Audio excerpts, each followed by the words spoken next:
On to the meeting, and we're fighting a deadline at 3:40. Adjutant General Bob Newman has to leave. You want to stand up a minute, Bob? Here's the man. We're going to get him on at 3:30 to maximum to talk to you. He was the leading military, I'm not saying officer right, military state representative to run the National Guard. Is that correct, Bob? And they play an integral part, as Dr. Cooper will tell you, in EMP possibilities. Not to cause them, but to fight against them. So, I want to introduce Dr. Hank Cooper, who's our featured speaker for today. He and Bob Newman were both on the Federal EMP Commission and did the analysis and the report that has been filed. Come on up, Hank. And they're going to be excellent to hear. Now, as you leave, and we need to be out of this room by 4:30, that's an hour and 15 minutes, this book will be on sale in the ante room here for $12. We're making next to nothing on it as a Louisa Tea Party. We bought 20 of them, first come, first served. And this is my copy, which, Hank, I want you to endorse before you leave. And you will endorse others.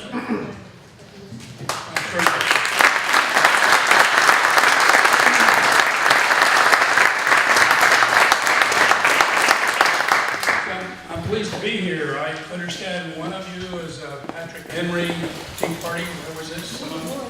Are you aware of what the significance of March 23rd might be?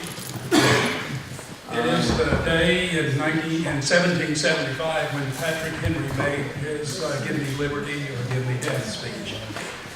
March 23rd is also an anniversary of Ronald Reagan's speech that initiated the Strategic Defense Initiative, which was a program I was privileged to lead a number of years later, and which I'll talk a little bit about as we go along.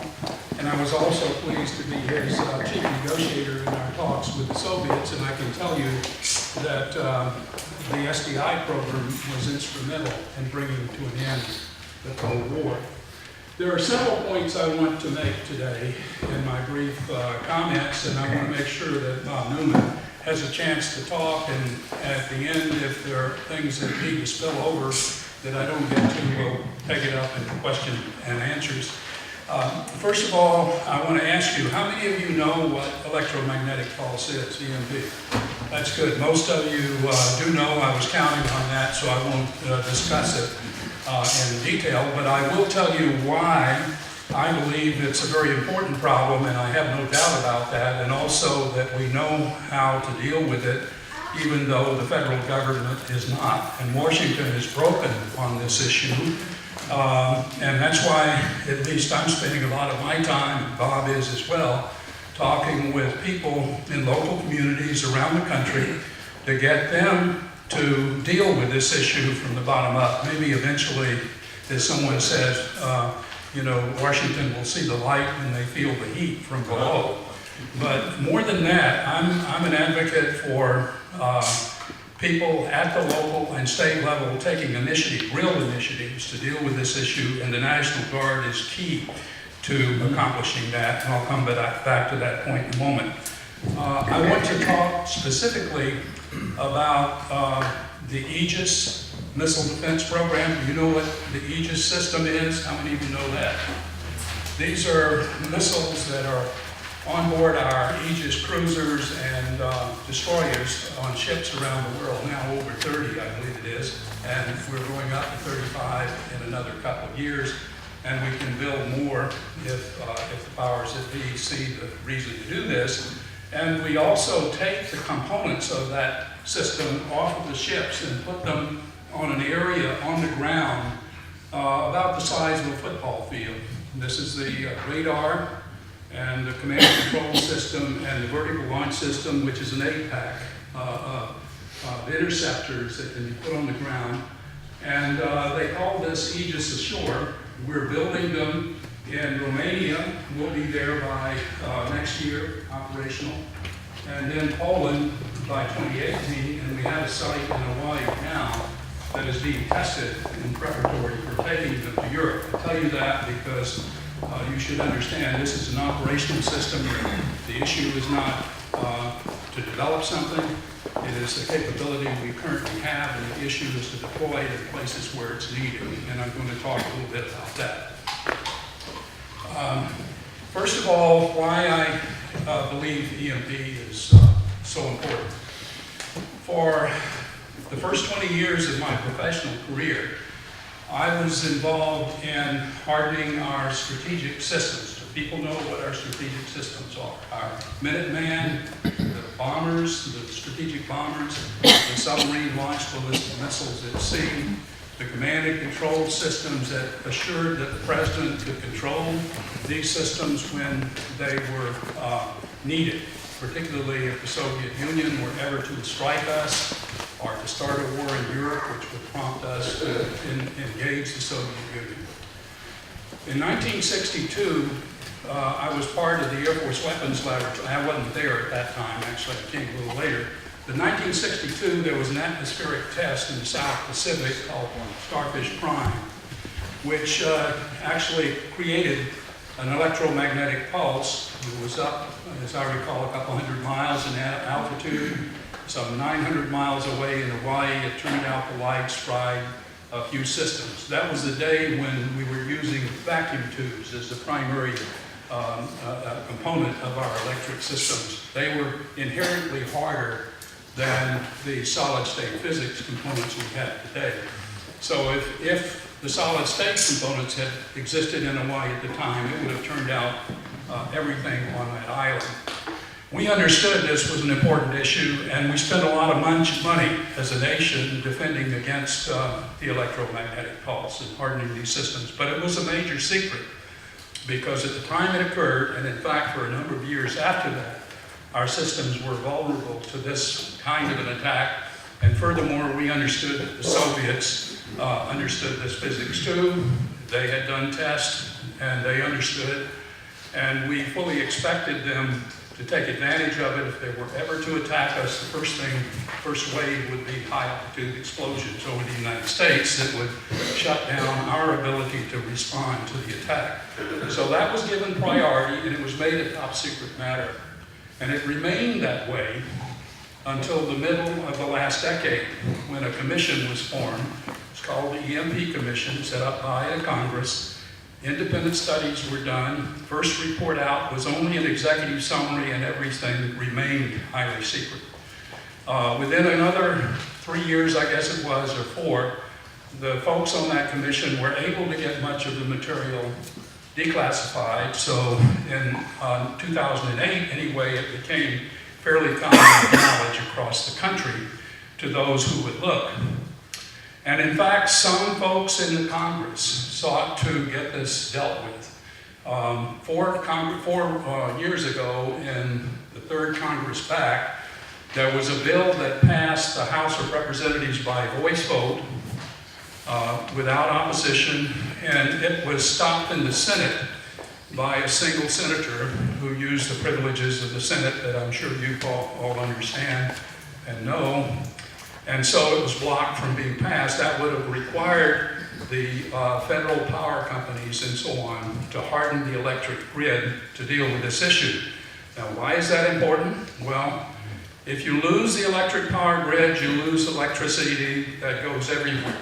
It goes to your telephones, your communications is lost. It goes to your automobile, or many of your automobiles in any case that depend on electronic ignition these days. It goes to the banking system, it goes to the medical system, it goes to water. Imagine what happens if you lose the power systems that pump your water and everything is left just to gravity feed, and you live on the 15th floor of a 30-story apartment building or whatever. And you flush the johns, you get one flush, you know, and it reduces life to the 18th century, but without the benefits of that agrarian society and what you can anticipate as chaos. That's what this book, 1 Second After, is about, if you're interested in reading it. The next Congress after that, the House of Representatives put forward another bill. It was called the SHIELD Act. And Trent Franks, Republican from Arizona, and Yvette Clarke, co-chair the EMP caucus inside the House, and they could not get it out of the committee, which is chaired again by a Republican at this point from Michigan. His name is Fred Upton, and he blocked bringing it even out of committee to where it was sure to pass bipartisan vote on the House side. And I don't know what would have happened in the Senate. Hopefully it would if it got there. But it didn't in the last Congress, so it's been introduced in the current Congress, and it's being dealt with now, and it continues to be blocked in that committee. So that's where Washington is on the subject. And why is this? It's because the power companies have a major lobby against the federal government getting into the act and telling them what they need to do with the electric power grid to support you people. I don't know how you feel about that, but I'll tell you, if you fly in an airplane, imagine what flying around an airplane would be like if you didn't have FAA to tell you a little bit about, what's up there in the sky and regulating matters there. There are legitimate places where the federal government should be regulating the activities of industry, and this is one of them. So that's a major fight that we have with Washington. Why do I want to go to the states? Well, I want to go to the states because the states have responsibility in these matters too. Yeah. And, they have their own constitution that everybody's sworn to uphold in state government. But in addition to that, Washington is sworn to uphold the federal constitution, if you will, the constitution we all swear an oath to that have ever served. And Washington is failing. Maybe the states won't. We have reason to believe that there's a real chance there. Part of the reason is this was happened last year when a Democrat state legislator in Maine understood this was an issue and got a burr under her saddle and made a difference. And her name is Andrea Bowen.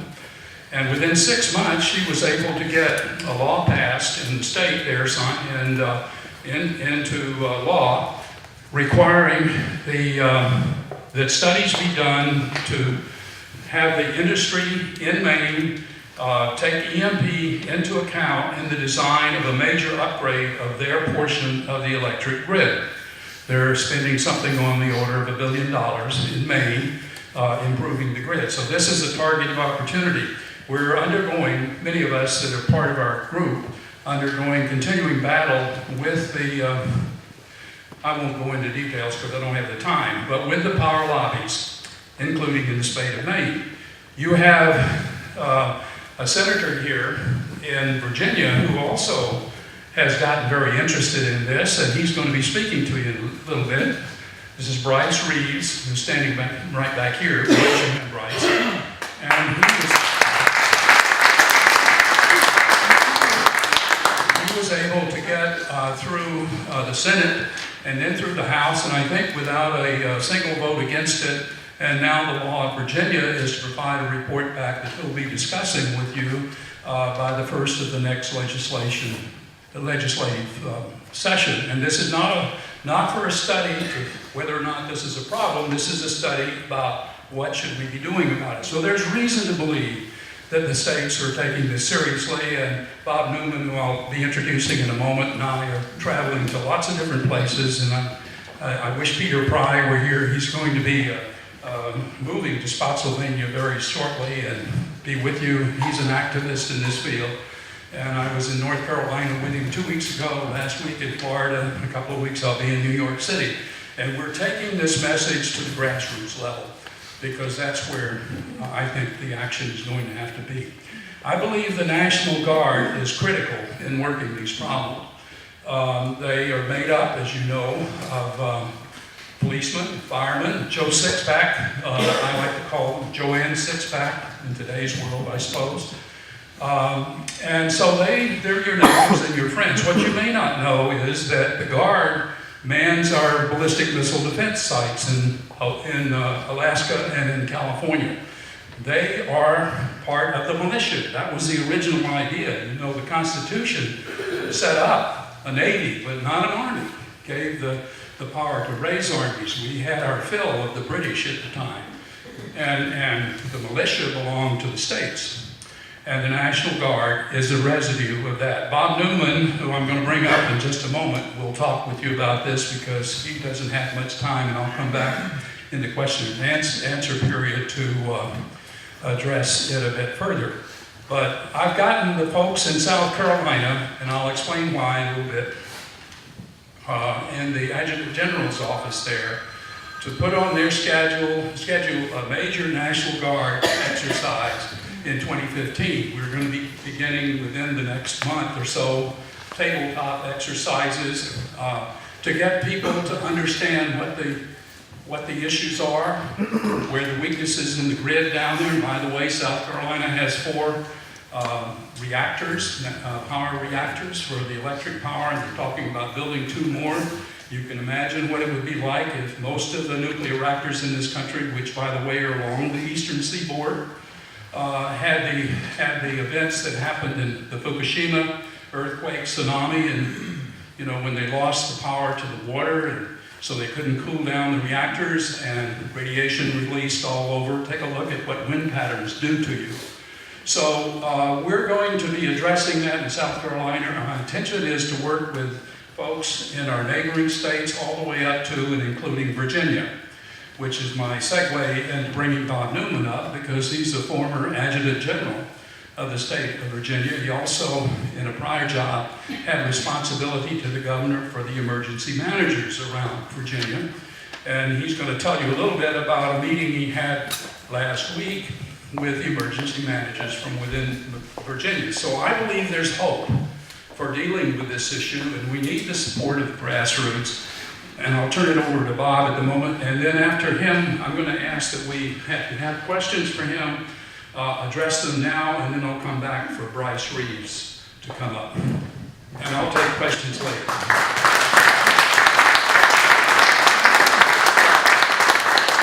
Thank you, Mr. Ambassador. I want to first thank Senator Bryce Reeves for introducing this legislation. Senator, this is huge and a big step. When I talked to the emergency managers last week in Hampton, I was able to brag about 4 states that have taken positive steps towards this.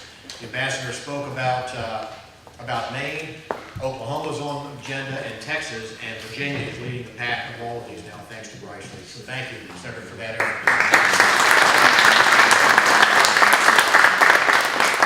We all are aware of the EMP threat from a nuclear detonation, but let's not forget we have 2 other threats to the power grid. One is cyber. This is my business during the day when I'm not talking about this, but a cyber attack on our power grid can be almost as devastating as an EMP threat. So when we try to harden the power grid against EMP, we're going to look also to work on the cyber side as well. And the other EMP threat is something that we have absolutely zero control over, and that is the electromagnetic pulse that's generated from the sun. Naturally occurring evidence. These run in solar cycles. We've just concluded one cycle which ended late last year. But when the sun's poles, the poles of magneticity flop every 11 years, that generates these huge solar storms, creates what is known as coronal mass ejections, big sun flares that pop up. And when those solar flares hit, they transmit energy in the form of magnetic electrons that come over and they bombard our atmosphere. So far, we've been successful in not having the sun exactly aligned with us. There was one that just missed us back in February. But if it was a few degrees off, we'd be talking about the event, the tragedy that just occurred. I will tell you this before I talk about the guard, because I do want to visit about that. In 1859, there was an event that has become known as the Carrington effect. This was named after David Carrington, a British physicist who actually chronicled the events of this. This was the largest coronal mass ejection that modern man has brought together, or has memorialized or has witnessed. And now 1859, prior to the Civil War, not a lot of electric appliances back there. But what did happen, telegraph wires burst into flames. People were electrocuted sitting at the telegraph keys, all because of this huge magnetic pulse that hit the telegraph wires. Now imagine what that would do to us today if a CME the same size as a Carrington effect in 1859 it is today. Now scientists tell us that this event will happen on average every 100 years. So you do the math. We're long since past not a normal solar flare, but a huge event like the Carrington effect. Now let's talk about the National Guard. You guys have got an army right up the road here for great units that's deployed to Iraq, and I can tell you that you ought to be proud of the presence that we have here in Fredericksburg for the National Guard. When an event happens, whether it's a flood, a forest fire, the Guard is going to be there because we are you. We are the folks, hometown people that drop in the old days, the plowshare and put on the musket and the beanbag, and we come to the aid of our fellow citizens. No change today. And we're going to do that no matter what the disaster is. My concern is, and what the ambassador and I are talking about, is the Guard responds to emergencies through the existing infrastructure. So we're used to having roads open, we're used to having diesel fuel for our trucks to get there, we're used to having energy and electricity to power communication systems, to bring logistical support in, food, water, medicine, etc. When an EMP hits, and we're talking a significant event, it's going to wipe out the entire infrastructure that enables us to respond. And when that happens, we are only 72 hours away from chaos. You're going to find a very thin veneer of society and rules of decorum when your food goes out, when your medicine's not there, when your kids can't have water to drink, and now the neighbor who was once your friend with whom you barbecued with now becomes an opportunity for you to go over and take from him just to provide for your family. Now, there are a lot of TV shows and a couple of movies that have hit recently that can talk about, what is one of them? Blackout. There you go, Mr. Bass. We've got Resurrection, the TV show, and it shows how ugly it can get. So the Guard has got to change our way of thinking. And this is what I addressed the emergency managers in Hampton last week. I said, normally the emergency managers are going to look right up the road here in Washington.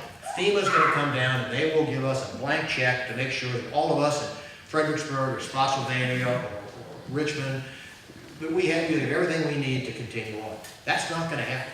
If an EMP event occurs, it's going to be greater than what I think, than what happened in Sandy. Just take a look up there in the regional event in the Northeast.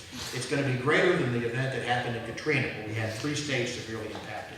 So now it's going to be not only us that's going to suffer, but all our neighbors are going to be drawing on resources, and we're not going to have the infrastructure to respond. So I've told these emergency managers that are professional folks, they live this every day, they have got their change the way of thinking. And what I suggested to them is, instead of having states look at this and the federal government look at this, we need to start looking at our counties. And that's why the Tea Party is so important. Because we look at, let's take it down even below the county level, even the towns. And I'll tell you that I've looked at and talked to my county at Rico and talked to Tony McDowell, the fire chief there, and John Patulkas, who is the county manager, and said, we need to look at subdivisions to get down there in ways that we can come together and have mini Alamos or Ponderosas, something where we can all come together, provide protection, communication, provide information on what's happening next and things such as this. Now, once we have those, then my guardsmen can come back in and we can provide the resources from the state, or from the county, from the state, from FEMA. But we've got to look to organize at grassroots level. Individuals, you've heard of the preppers and all the guys that take this natural disaster seriously. That's going to be great if you're off isolated in the mountains somewhere with your family. But if you're living in a neighborhood, I suggest that you're in just as much jeopardy as your neighbor. You're going to have to defend your house against people that are probably going to be roving bands looking for either loot or food or things such as that. So, my point of visiting with you today, and I apologize, I've got a hard 5 o'clock in Richmond we've got to go back for, but to say this, take this seriously. It's not only an EMP from a nuclear detonation. The sun is a threat, and cyber attacks against our power grid can do almost the same damage that these EMPs can. Let's get serious about this. The ambassador's on target on this. Washington has failed. This is probably going to be the largest crisis we will face in the history of man if it occurs, and I think we can look to our leaders in Washington and say, you guys have failed us. And I don't know why they have, but there have been 11 congressional or federally charted studies, 11, since 2004, the one that the ambassador spoke about, the first EMP commission. Every one of those speaks to the threat, not only to our government, but to our society, to the people itself. So this is serious. And I hope that you all will take this message back to your folks and will allow them to chew on this and to find ways to get going, but understand that it's something that's on our doorstep right now. And as I said, the 1859 event is due to happen again. So even if we're able to dissuade our enemies in North Korea and Russia, Iran, thank God, Iran, thank you, Mr. Ambassador, that this threat is here and it's relevant. So thank you all for the time to visit with you, and my apologies for heading up, but Take a question. Major General wants to be out of here at 3:40. You've got probably time for 3 questions, quick ones, short ones. Go. Cool. Question? How about the Homeland Security? Department of Homeland Security they're going to turn to FEMA. They are the cabinet level. What we are doing? I don't think much of anything. I've not been able to ascertain that they take this threat anything more seriously. And we were at a meeting in Washington on Capitol Hill once, and they had a Homeland Security rep, and they had guys from the Pentagon that were there, and their message is, don't worry guys, we got it covered. The national catastrophe, who controls the National Guard? Excellent question. Great question. What I'm afraid is going to happen is the Guard, which is under the control of the governor, when we have that, is going to get federalized. Because the president can do that, and we lose control of that. Good point. Yes. Last question. Where can you get information how to protect your electronics, such as your tractors, automobiles, appliances? I'm going to let the ambassador speak to that, because there are ways I think can go on there. Michael, would you take us to the next step, please? Thank you, General. Brad, thanks so much.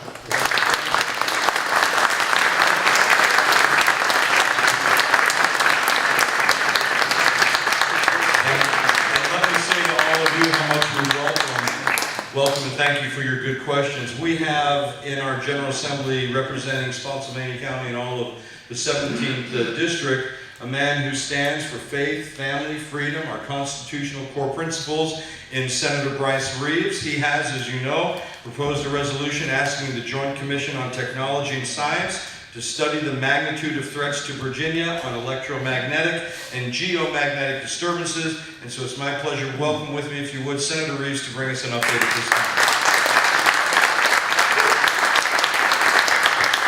Well, first, let me thank everyone for coming out today, and I apologize for my attire, but I was with some of our wounded warriors earlier and working on some other stuff. So, listen, we need a couple of things from you. Tomorrow we go back and we start warfare again in the General Assembly. In fact, I'm going back to Richmond tonight to take up Medicaid expansion. Just so you know, I'm not voting for it. I don't care what they throw.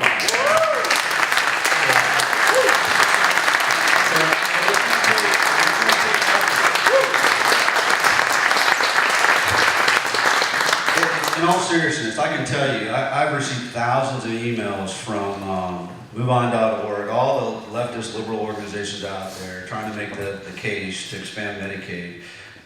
If you just look at the numbers, and I'll get back to EMP if I can, Mr. Investor, real quick. If you want to cause Virginia to go broke, there's 2 ways, John Adams said, to take over a country. One is by the sword, and the other is by debt. If we expand Medicaid expansion, we cannot sustain that. So I just tell you that your elected representatives need to hear from you, because we are hearing from everyone on the left-hand side of the aisle tremendously. So let me get back and tell you the things that keep me up at night. A couple of years ago, I went with the ambassador and Scott to a couple of things up in Washington, D.C., and I was first made aware of this thing, and I wasn't in office yet. And I remember Coop and I were up there, and we were trying to help the ambassador with where we were going and trying to get boned up on this stuff. Well, lo and behold, now I'm in that position where all these things come in my wheelhouse in the Senate.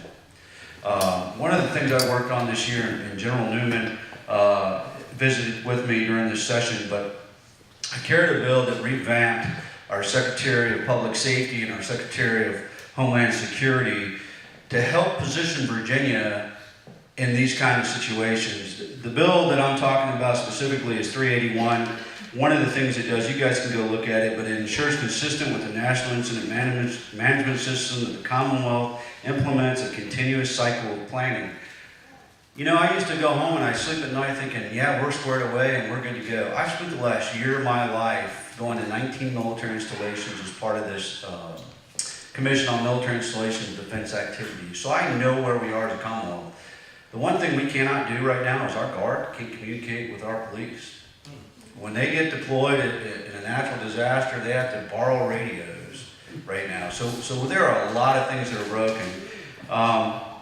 But there are some good things. And one of the things we did this year was When this came on the radar and we were trying to work on it, Scott really wanted me to try to work the bill last year, and I told him that there was no way we could get it through.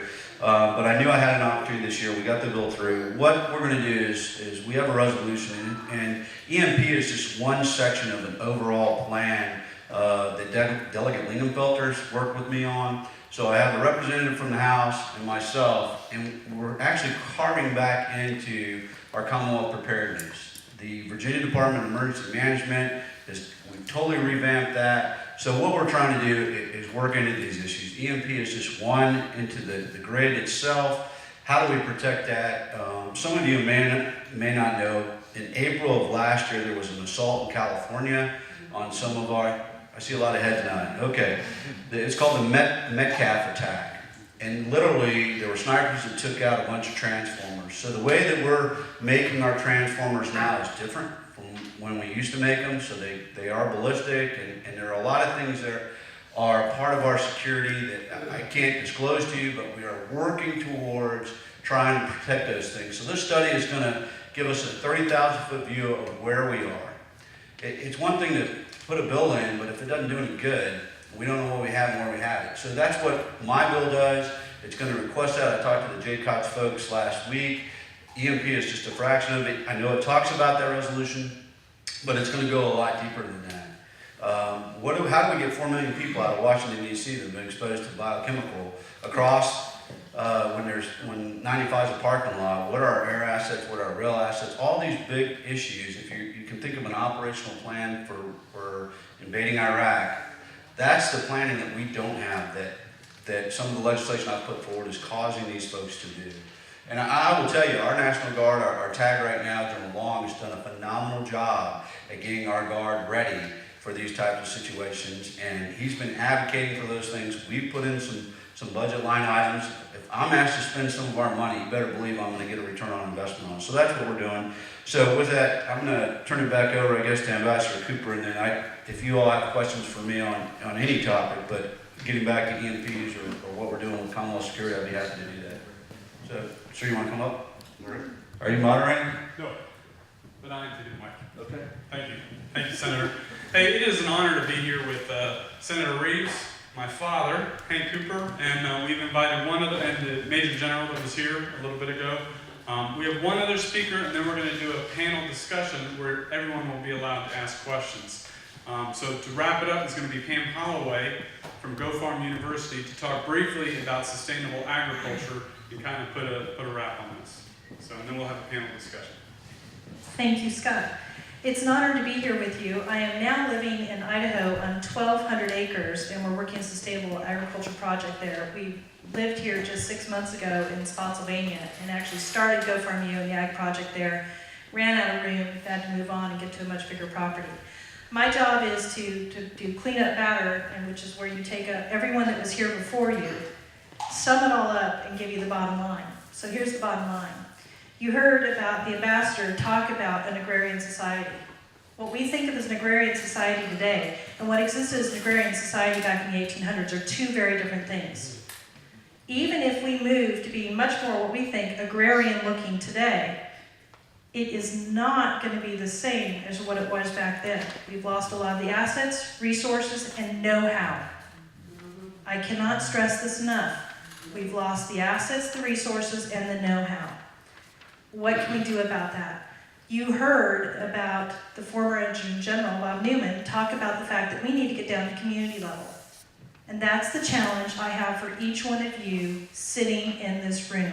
Whether it be with your church and a church community garden, whether it be a part of a food bank project where you're teaching those who are coming in to get food from the food bank how to start growing for themselves. Each of us has got to take an interest in where our food comes from. When we come to an EMP style event, that 30-year supply of food, that doesn't cut it, guys. It doesn't cut it. We've got to be able to regenerate our own food supply. So the takeaway message that I really want each one of you to start thinking about is as you are purchasing food, where is your food coming from? Is it coming from 8,000 miles away? Because that's where most of our chicken's coming from. It's coming from China. So you got a couple issues there. One, you're not going to be able to get it here. that 3-day timeline, that's gonna run out. The second issue is, we won't talk about what's in that chicken that's coming from China. You're getting food that's gonna not exactly help your health.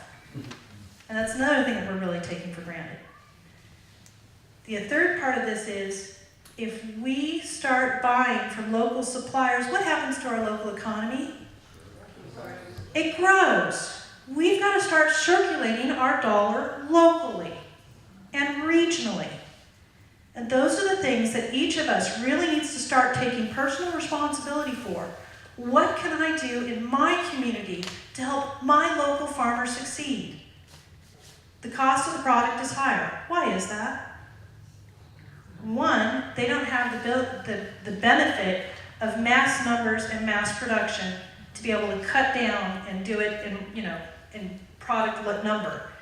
Well, is that a bad thing? No, it's actually a good thing, because you're getting a lot more nutrition out of that local chicken you're buying from your local farmer than you are from the chicken that's coming from China. Just using that as an example. So what I would encourage you to do is to think multifaceted when you start thinking about EMP. Think multifaceted when you start looking at how are we going to sustain our communities. Part of it is we need to support the critical communication systems, as you heard Senator Reeves talking about. A part of that is we need to start looking at how can we harden systems and do that type of stuff, locally, regionally, and throughout the state. The other part of that, and this is an action that each one of us can do starting today, is we've got to take care of our local food supply, which means taking care of our local farmers. It means taking an interest in where your food comes from. Thank you.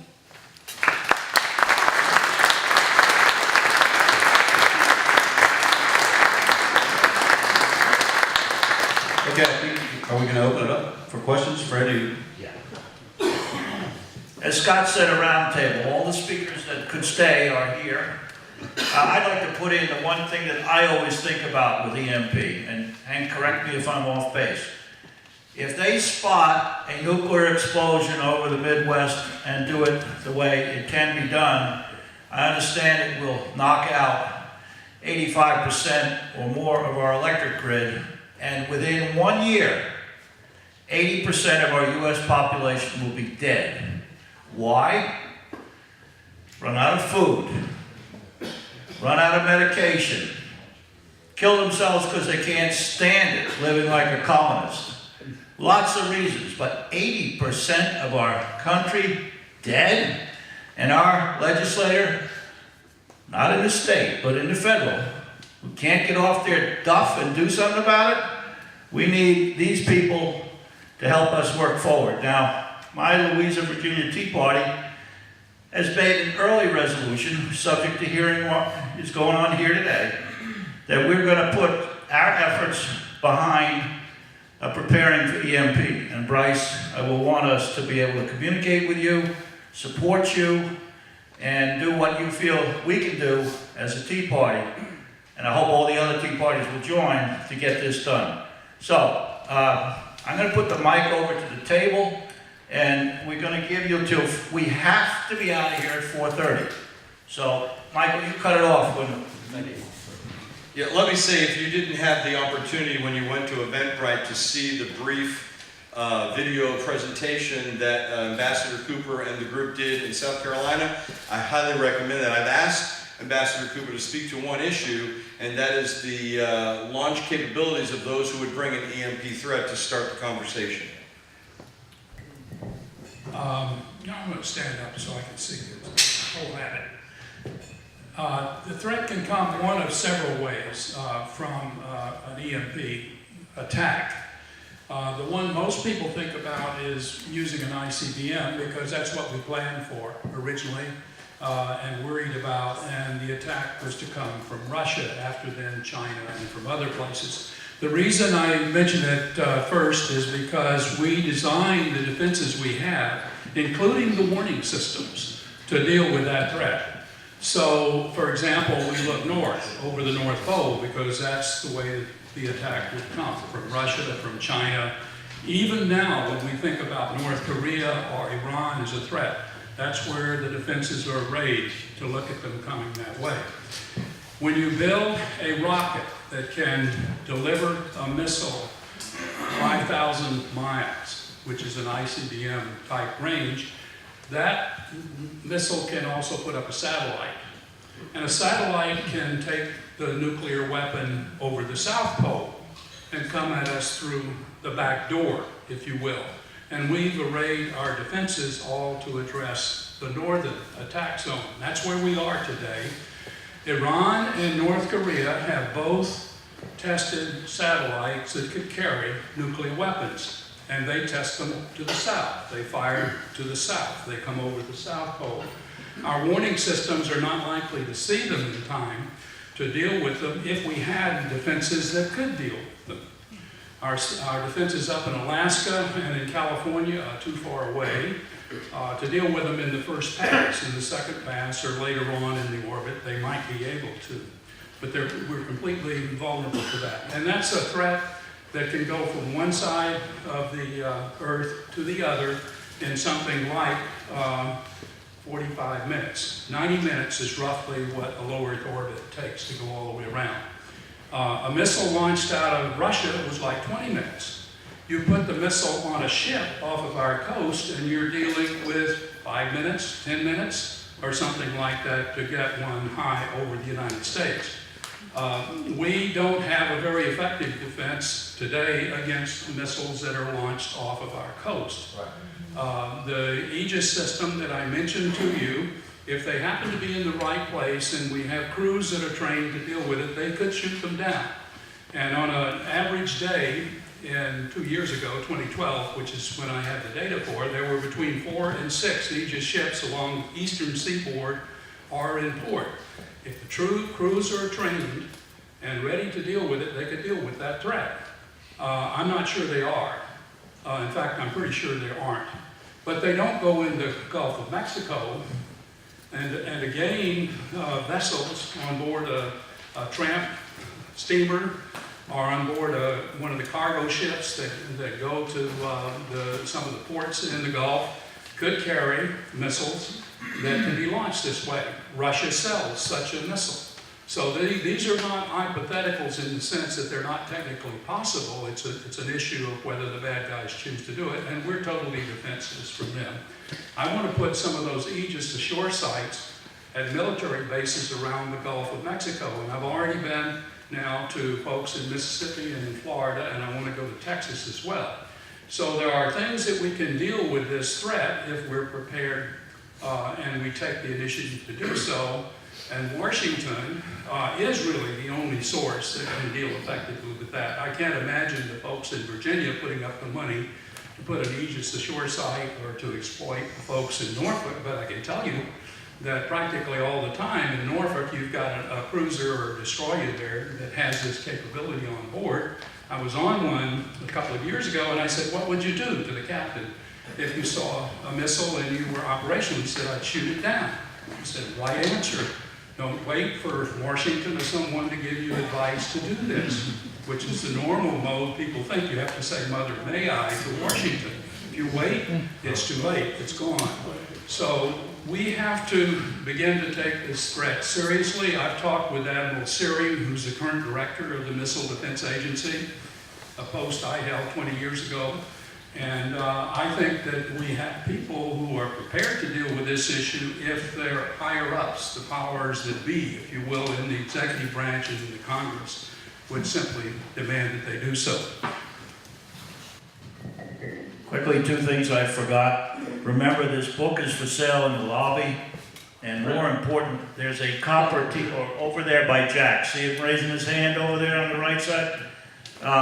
More importantly, even, there is a copper teapot making its way through the rows. Please get it through all the rows. Please contribute as generously as you can. It goes to a good cause, the Tea Party. Next question.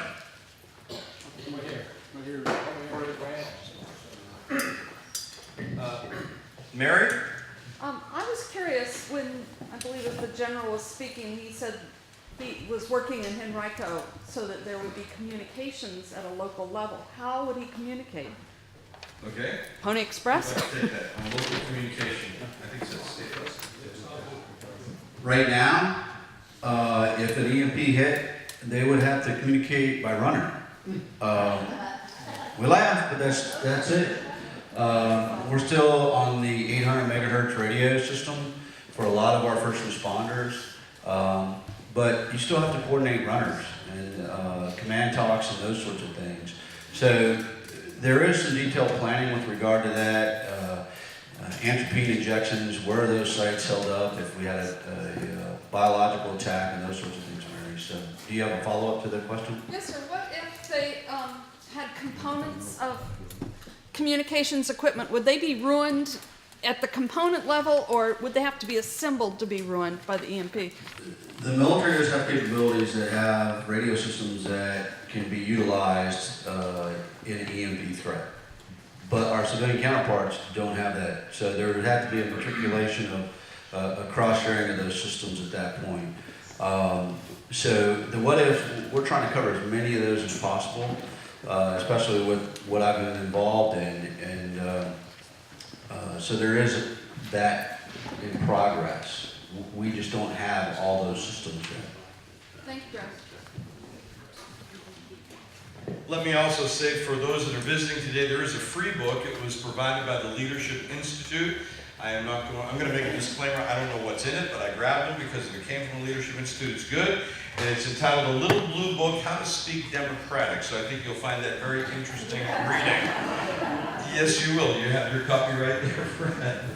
And then our secretary from the Fredericksburg, Virginia Pacers will be at the exit for any of you who want to know more about our local chapter. All right, next question. Yes, right here. I heard you mention GEO in addition to the EMP threats, and was wondering how much of a threat the potential shift of the magnetic poles on the Earth would create to our infrastructure. All right, Hank, you want to take that one on the natural threat? Without getting too technical, the difference between the nuclear threat and the sun's threat, how many of you know what wavelength means? The wavelength or the frequency of something? The EMP pulse from a nuclear explosion is made up of three components, main components. One is a long wavelength component, and it is equivalent to what you get from the sun. And the way it affects you is it couples into the network, and the currents run that are picked up like a giant radar, and they run into the nodes of the power system and focus there, and that's what causes the damage, especially to the large extra high voltage generators, not generators, transformers, which are there. They aren't built in this country. They're built in South Korea and Germany, and now if you order one, it takes the better part of the year for it to be handmade and built, and then you have the problem of shipping it here. So if you lose those, the current situation is you're essentially out of business because it's 6 months to a year to replace it under the best of circumstances. So that's the long wave pulse, and you get it from both the nuclear explosion and from the sun. In the case of the next pulse down is sort of a mid-range. That's what lightning is. So you have surge arresters and lightning rods and that sort of thing, and most all systems are hardened, if you will, to deal with that pulse. A very high frequency component of the pulse, which then can do damage over items that are very small. That's what the threat is to the little computers, the SCADAs, so-called, that are a part of your ignition system in your automobile, they're part of your security system in your home, they're part of your cell phones, they're part of practically everything that we have today for communications purposes and everything else. And that gets fried from the nuclear. That is not part of the solar threat. So as you start to think about steps that you can take to deal with this issue, those components are things that you could stockpile, and you could put them in. How many of you know what a Faraday cage is? Okay, you got a few engineers in here. A Faraday cage is nothing more complicated than the old metal trash cans. You know, you used to put your garbage out in. Most people don't use those anymore. They use plastic. Plastic won't help you. But if you have a metal can, and so that it's completely contained, and you put a box or something inside of it to protect the, whatever it is you're trying to shield, whether it's a shortwave radio or whether it's something that you really need in extremis. I wouldn't say put in your cell phone necessarily, because you're going to have problems communicating with the towers, you know, because they'll have problems of their own. But there are things that you could stockpile to deal with that aspect of the pulse. And in terms of the power grid, we just need to really get on this issue and deal with it in the grid.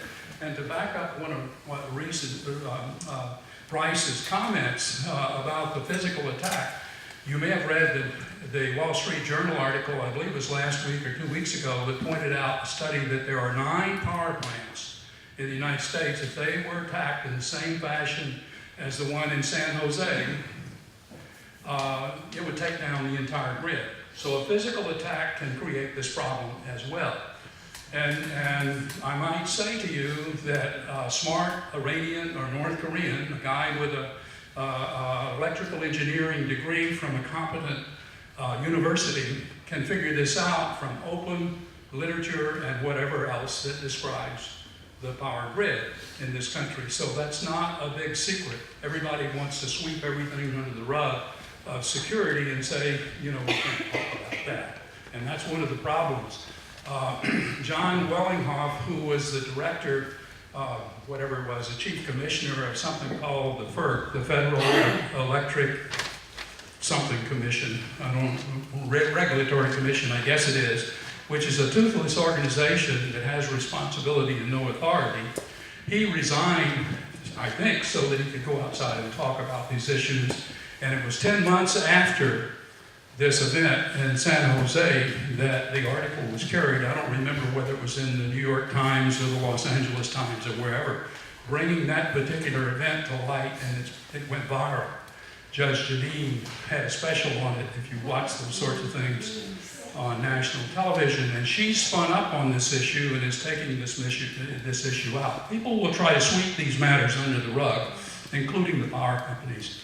But I assure you it's real, and there are really competent people who know what they're talking about that need to be listened to. Well, Al can go first. Could you give us a little color about Representative Upton? Why, if this is as clear to us as it is, why is he putting blinders on? Well, it's really astonishing because he supported the first act that I mentioned that went from the House to the Senate. And he was on the committee at the time. I don't believe he was the chairman of the committee. It was a democratically controlled committee at that time. And I haven't confirmed this fact for myself, but according to Judge Janine, he gets 60% of his campaign funds from the power companies. Yes. And why are they against this? You think they're the only ones supporting it? The best argument that sounds like a justification to me is they don't want the federal government regulating their business. They've had enough of Washington. We've all had enough of Washington. I mean, I can be sympathetic with that general argument, but there are some things that need to be regulated. The power grid has grown up helter-skelter across the country. There are three main, they're called interconnects. The western one here, Texas is sort of by itself. Florida has a lot of its own things. But the eastern seaboard is all part of the eastern interconnect. It goes all the way from Florida up to Maine and inland, I guess, to Ohio. So, you know, I too, I'm not a fond believer of our federal government. I don't think if it's something that the states could do, that'd be great. I don't think our government can do anything for us anymore. They're on the wrong side. one of the reasons I believe that the Guard is the avenue to go down on these issues, the Guard belongs to the governor until it's federalized. That's a problem because that question was asked and Bob Newman answered it, that the federal government would basically federalize the Guard. And that may be the case, but it may not either. If communications is lost when one of these things happen, everybody's on his own, and if the states are prepared to deal with it, then you've got resistance built into the system for whatever transpired. I don't believe that's an excuse for not getting prepared. I think a lot of us are prepared. I mean, we putting food away, we're putting guns away, ammo, we're stockpiling a lot of stuff. We know something getting ready to happen. I am sympathetic with that, but bear in mind that for every one of you like that, there's 20 others who aren't.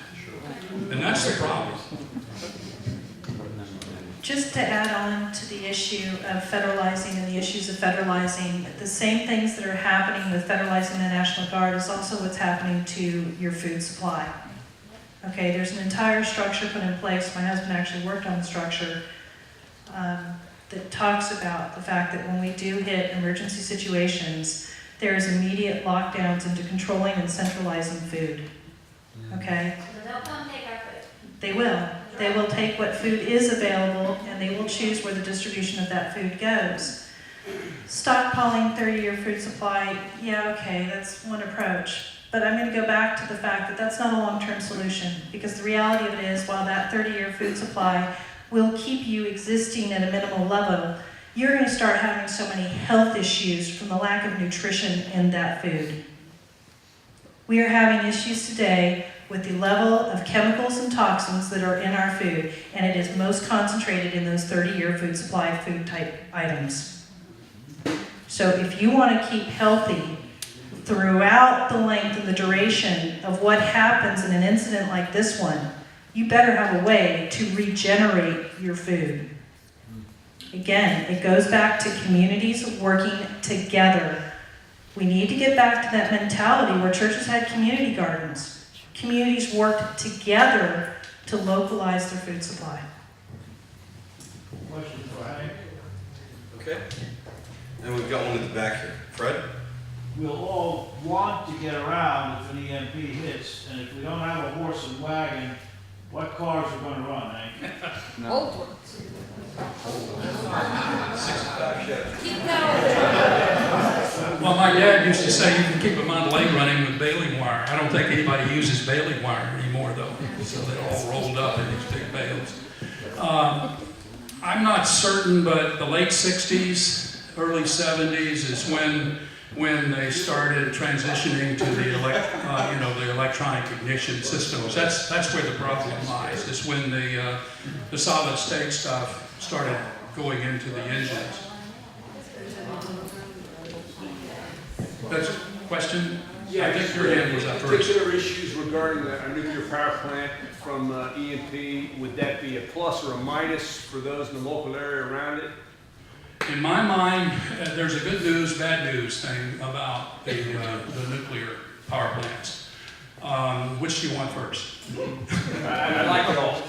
Well, I'll do the bad news first. The bad news is that if they lose the cooling water and it can't be restored, you have exactly what happened in Fukushima. And you have it at all of them.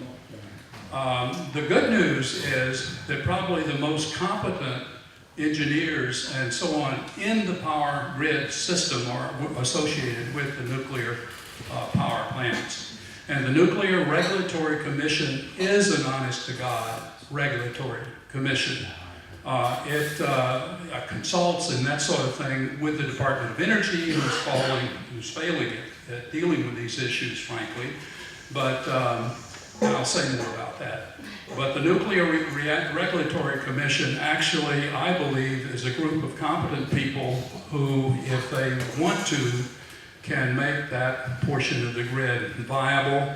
And that would give us something on the order of 20% of the energy, and it might be enough to begin to restore society. So the bad news is it's a serious threat, and you can go on the web and you can look at the wind patterns. There are places you can go to and you can get what the winds are doing right now, where the radiation is carried. I can tell you most of those plants, though, are along the eastern seaboard, and the winds take it all over. We know what it is. You know where hurricanes come from, you know where storms come from, wherever it is, and you're going to get it here. So that's a very important part of the grid to take care of with priority. Thank you. So when this thing happens, doesn't it, like the telegraph wires, fry all the wires? And so even if the Louisa power plant were protected, how would the electricity get back to us if the wires were fried? It's not the wires that get fried, that's the pathway of the energy into those nodes in the power plants, which are critical to assimilating and dispersing the energy throughout the grid. The grid itself is not going to burn up. It's going to be things like the transformers, another key part of the generators that are there, are also very large, heavy equipment. You had your hand up.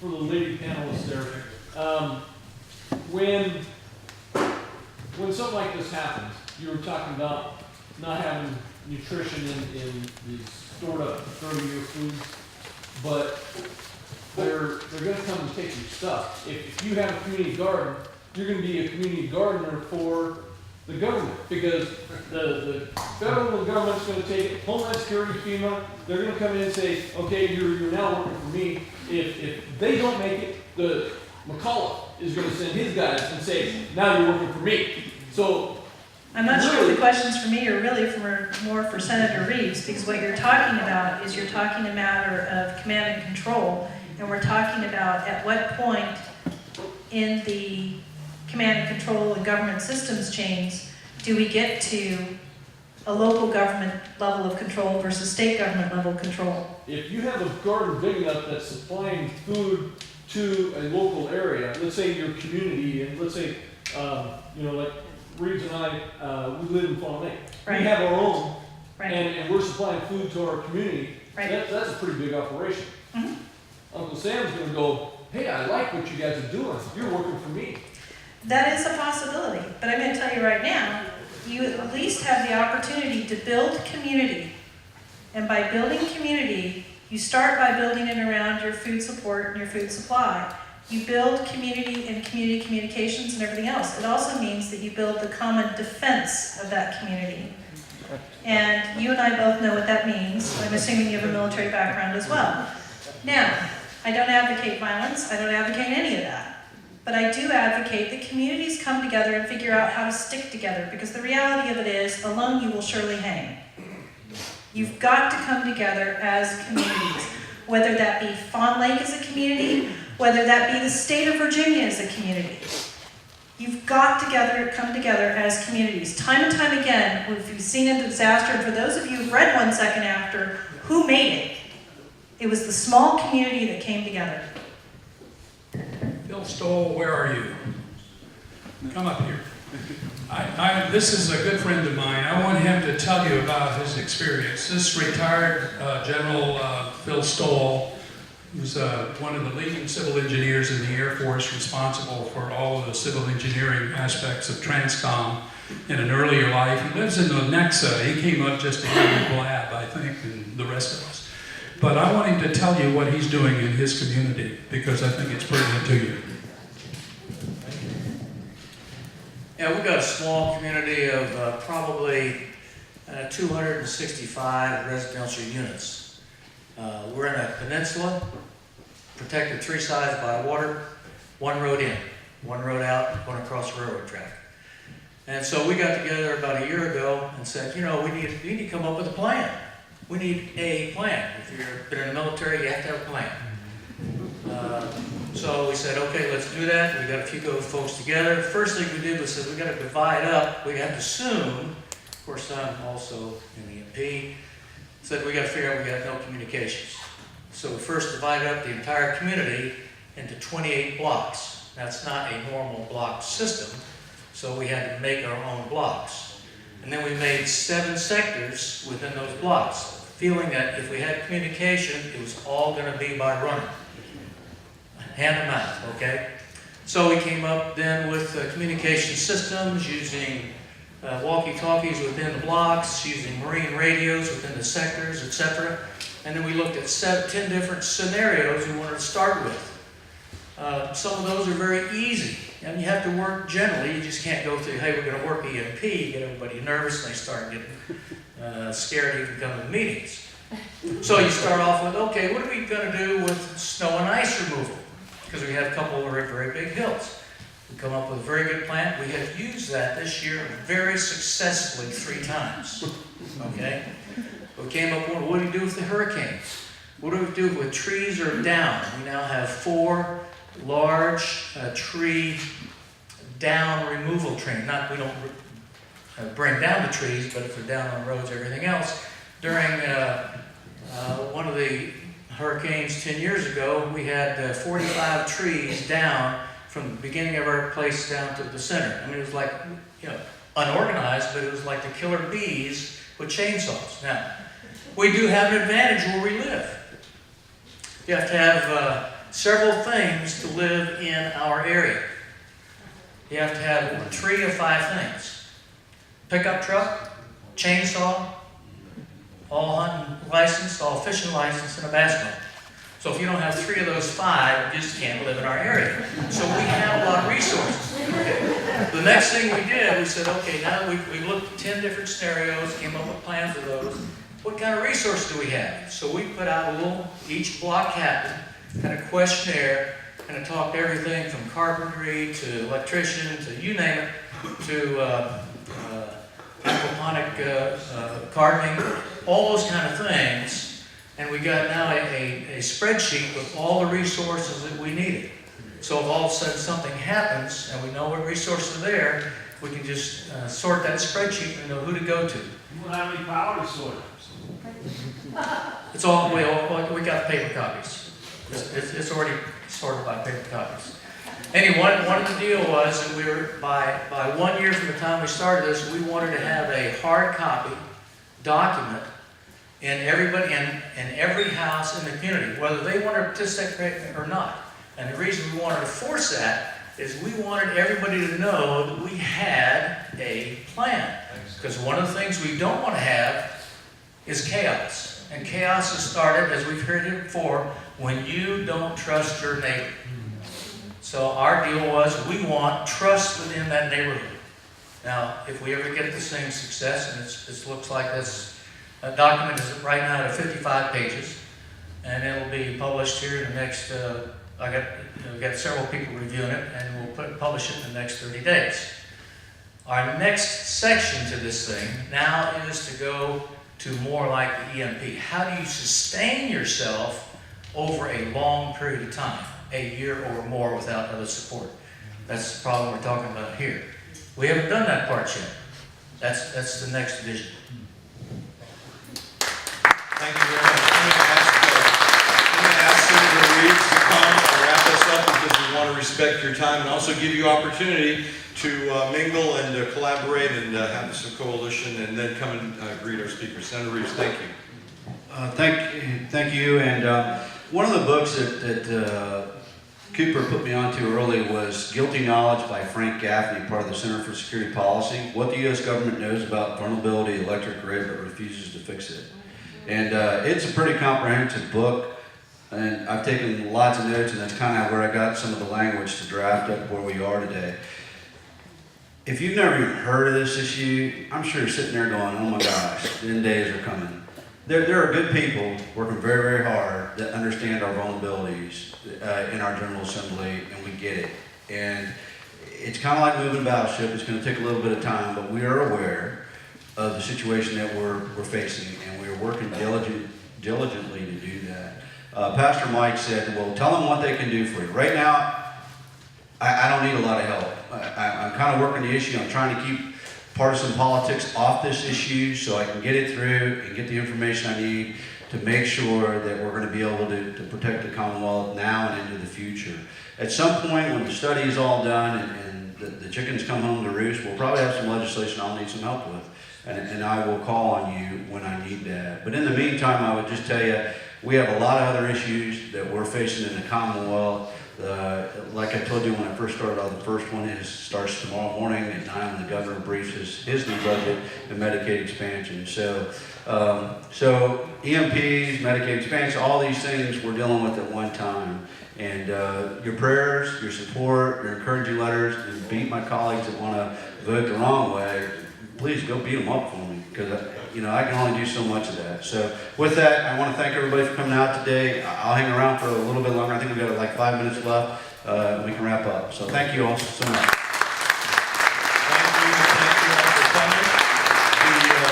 The next meeting of the Fredericksburg 27th of April at the Salem Library. You can visit our site, and our secretary will be glad to greet you. And also, I know that Fred's got some folks here from the Louisa Tea Party, so God bless you, thank you for coming.